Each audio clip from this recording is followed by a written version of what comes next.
The situation is, if you would drop a ball bearing from the top of one of these buildings, and assuming no air resistance even, it would fall, it would hit the ground in about 9 seconds. And that's the equation we learned in high school physics, right? Oh yeah. I mean, F equals ma. Everybody takes high school physics, and the acceleration of gravity is 32 feet per second. Exactly. And you can calculate how long. You can calculate it. Yeah. You can calculate it, and it's not that difficult to do. And so they said 9 seconds, and so that's the first thing I thought. Well, let me see if it's really 9 seconds. and so I looked up online what's the height of the buildings, and then you run the numbers through the equation, and yeah, it's about that. And the 9/11 Commission report says that one of the buildings fell in 10 seconds, and the other building fell in 11 seconds. Well, gosh, I mean, if a billiard ball would fall in 9 seconds in a vacuum, that seems a surprisingly fast collapse. Now, it turns out, to be fair, that the latter stage of the collapse, if you look at the video, it's very obscured by the dust. And so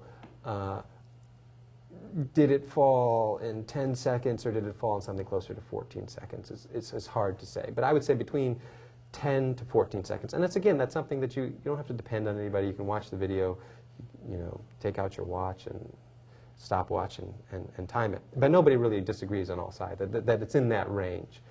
Between 10 and 14 seconds. Slower than free fall, but still suspiciously fast. And then it's so suspiciously fast that, I mean, that the range between that speed and free fall speed is close enough that I had the idea, while I was laying there awake at night, that perhaps one could establish that it fell too fast by simplifying, because I don't know how to calculate the amount of time that the building would resist the collapse, right?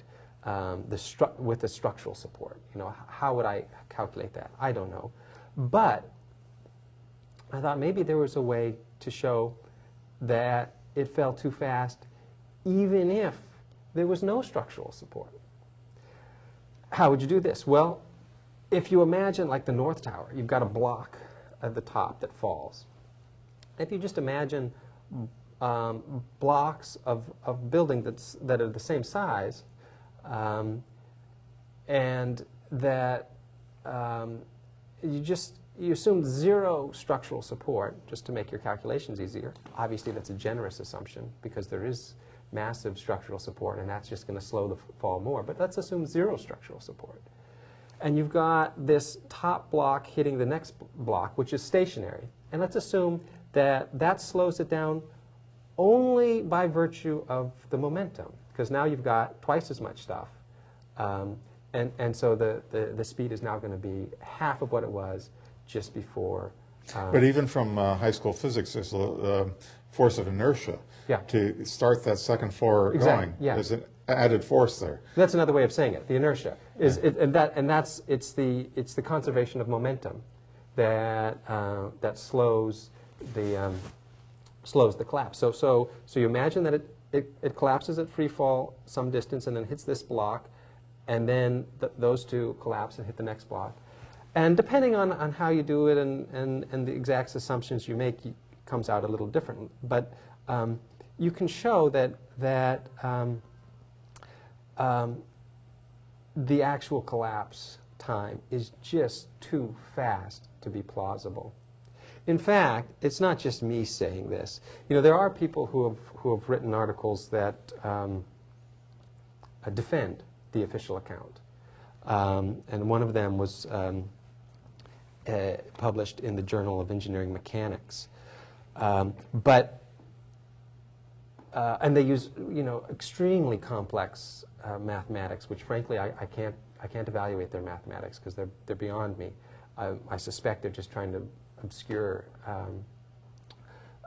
what's going on. But a peer reviewer of the article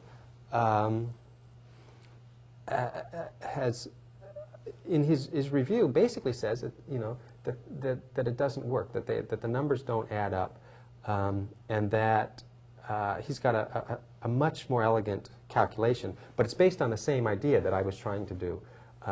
He just uses calculus rather than algebra, because I had to do iteration for each block that I imagined it hitting. He just does a calculus formula.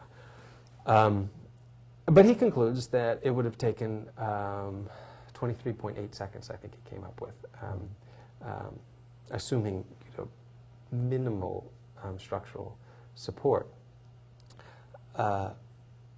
So it fell at twice as fast as that, and that's minimum. That's assuming, you know, that there's almost no structural support there at all, when in fact the lower 90 floors were undamaged. So that's the official pancake theory, that one floor hit the next and pushed it down, and kept going. And that's from the 9/11 Commission report, right?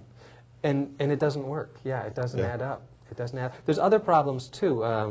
Graham McQueen has a great video. It's a lecture actually at University of Waterloo, where he talks about the lack of wham. There is no wham. That if you watch the collapse of the building, I mean, if the idea is that you know, the support fails here and part of the building comes down and then it hits the next floor and then that gives way, and well, you're going to have a wham. But you don't. If you analyze the videos of this collapse, and when I say analyze, I mean by frame, you can chart the acceleration here, and it's continuous. There's a uninterrupted constant acceleration. There's no wham. It went like a controlled demolition, didn't it? You might say that. Yeah. And now these researchers have found explosives in the dust. Right, and it's just confirmation of confirmation of confirmation. That earlier they had found, I mean, you might start off with the molten metal and the high temperatures around ground zero. And when I say molten metal, you've got accounts, eyewitness accounts of firefighters describing this. They describe it as molten steel. It may have been iron rather than steel. It certainly wasn't aluminum, because aluminum isn't is silver when it's melted. It's very hard to get it, if not impossible, to get it to turn orange. And so you've got this account, not just an account. You've got lots of accounts of this nature, but you also can see it on the video. You can see this orange material flowing out of the south tower just before the collapse. So you've got, what is that? And then you've got studies that show that the dust contains these spheres, these iron-rich spheres. Now, iron is a product of thermite. We have one of these spheres here in the paper. Right. Is this is it here, right? Yeah, that's a picture of it. Yeah. Yeah. And I wonder if that. Okay, it doesn't say where that particular picture is from, but this is a case. The spheres is a case where you know, some people are going to say now, oh, you can expect to find spheres there, and then they've got to explain how exactly can you expect that.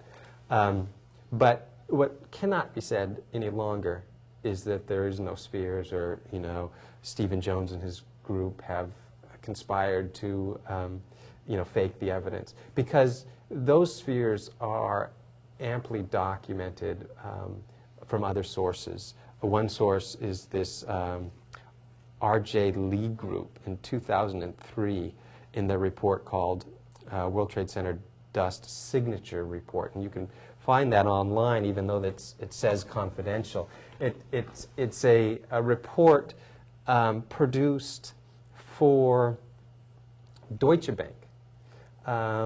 They wanted to prove that this dust that they found in their buildings was from the World Trade Center collapse, so presumably so they could have somebody else pay to clean it up. And so they hired this group, the JR, or what was it, whatever the group I just said, to determine that that dust was from the, to prove that it was from the World Trade Center collapse.